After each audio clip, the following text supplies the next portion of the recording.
So this is something I'm still trying to get clear on myself.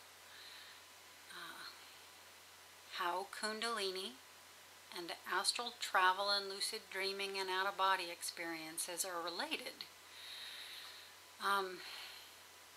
In the beginning, I was terribly confused about this because the Kundalini people that I had come across and could dialogue with, the majority of them were not experiencing lucid events, becoming lucid in dreams, going out of body, astral traveling. They were just aware of the electrical sensations through the physical body that caused all manner of symptoms. And the astral travel people that I had access to speaking with, the majority of them were not acknowledging any Kundalini energy sensations. Things weren't happening for them in the physical. Things were happening for them by taking their awareness into the non-physical and away from the physical. And so, again, I was really confused about this.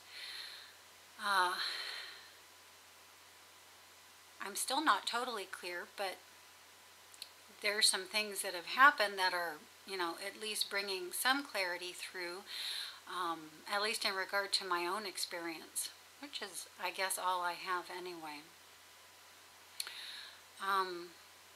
Fortunately for me, I didn't know much about Kundalini or astral travel before all of this started. And so what I've come up with here, I've come up with on my own through my own actual experiences, and there was no inclination or even opportunity to try to put these into any sort of existing framework. I have no impulse in me to do this now either. So everything I'm relaying to you is simply what is arising in my mind from my actual experiences to date, and that seems to work for me. I'm going to continue with it. Okay, so I have three things that I guess I was going to bring up, and the first one was just that. Kundalini people not experiencing astral travel people not experiencing Kundalini. How am I going to get clear about how these two are related?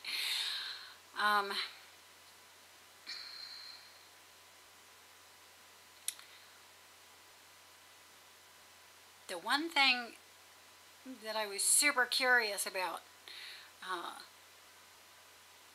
in this predicament was how it was even possible to astral travel without the Kundalini having been activated, without the Kundalini having been involved. And I got really lucky. One of the boards that I was drawn to early on had a young gal there by the name of Aya, and I'm sure she's who I was there to meet. She really cleared a lot of things up for me. If I remember right, she had been experiencing the K for some time. Is Buddhist in her way of thinking, and she just had a real clear, solid grasp of her situation and what she was experiencing, and the many things related to it. And anyway, she pointed out to me one day that it could be possible to go out of body or astral travel in the event of the upper chakras, the crown and brow and perhaps throat chakra, being maximized and the lower chakras being minimized. And we could say the upper chakra is overactive, the lower chakra is underactive. And this is indeed a situation that was likely pre-existing in my case, and it helped me see a possible way that this could actually be happening without Kundalini being directly involved.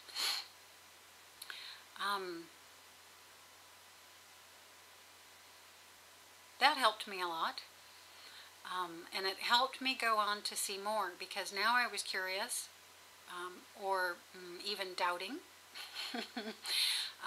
if Kundalini was actually involved in my experiences.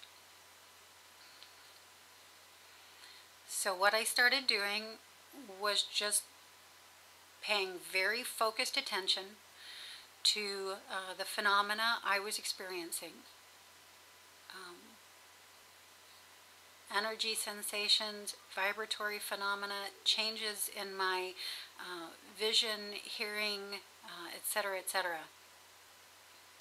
And I'm still doing this. I have a list of those phenomena which seem very common and indicative of astral travel, out of body, lucid dreaming, and those which are common to the Kundalini.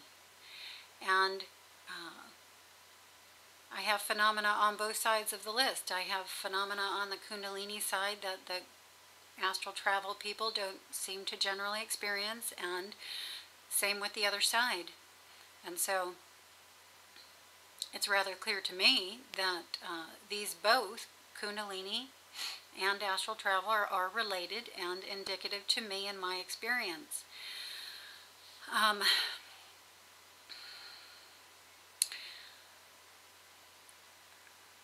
On the Kundalini side,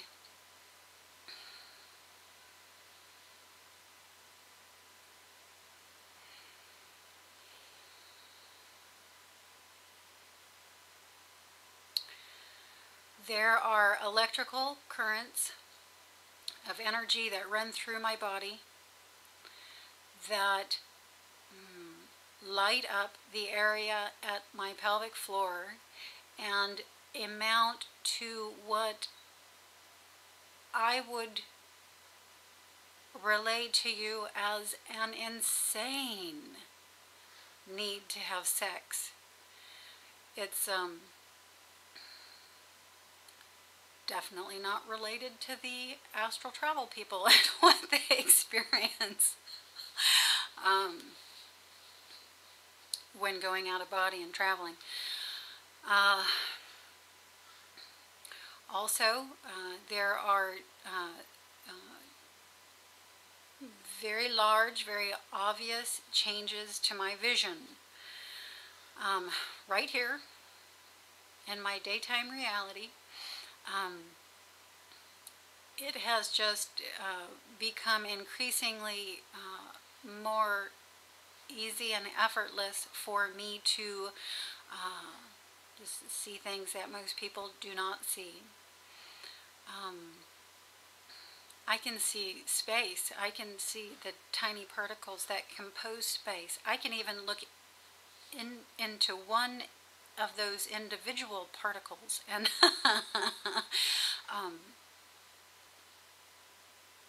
see quite a lot. So again, something that I'm not hearing from people on the astral travel side. Not that it doesn't happen, but that I don't generally hear this. Okay, so even if it is something that I've heard now and again, it's rare.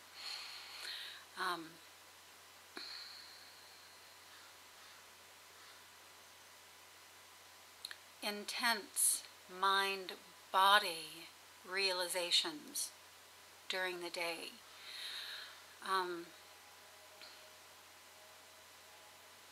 And this really sort of, for me,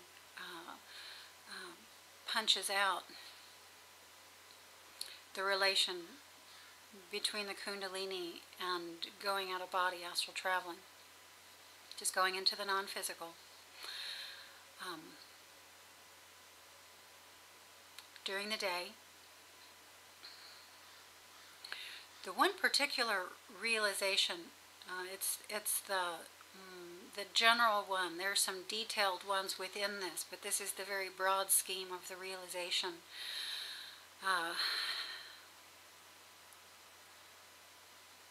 Is that I'm not here. And yet somehow I also am. Clearly. Visually. That realization, it's up here, it's in the higher chakras, and that realization during the day will cause an energy at my sacrum to explode and just begin rising up toward it. And this is exactly what I experience when I'm about to go out of body, when I'm about to phase into another dimension. It's growing to the point where I'm no longer having to lay down and close my eyes in order to transdimensional travel.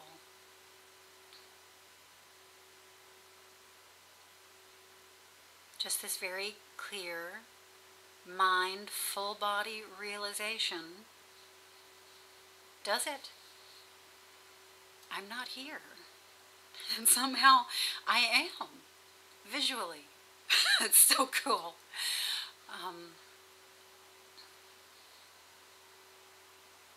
It's just like when you wake up in a dream, when you come lucid in the dream, and you realize, I mean, the reason you've become lucid is because you realize that you're not there.